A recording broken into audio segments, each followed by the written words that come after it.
Elder fraud is not a new scamming technique, but as technology advances and scammers become more thorough, some of the most vulnerable people within our communities have become at risk.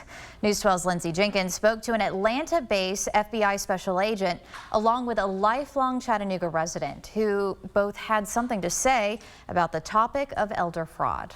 The FBI just released their 2022 elder fraud report, and numbers for these incidents are the highest they've ever seen. One FBI special agent based out of Atlanta, Georgia, explains the ways scammers have learned to convince victims that they really are who they say they are. Folks who are committing the crimes are getting smarter about information to make the opportunities, whether it's an investment or an emergency situation, seem more real. They may know something about you that is publicly available that they're going to use to try to manipulate the situation.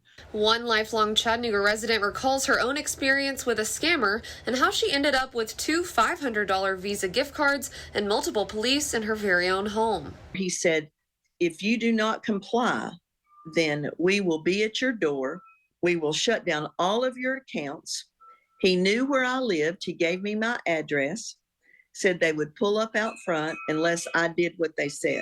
Since 2021, losses due to fraudulent schemes have increased by 84%, putting the total losses at $3.1 billion. Chattanooga, Atlanta, New York City, LA, small town, big town, it doesn't matter.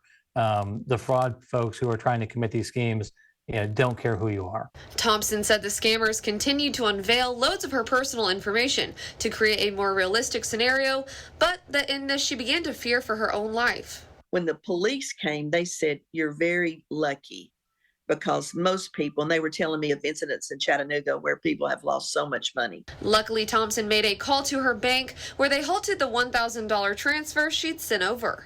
From a scenario like this, Special Agent Sears said to always double check with the primary business number for the legitimacy of the claim. Reporting in Chattanooga, I'm Lindsay Jenkins, News 12.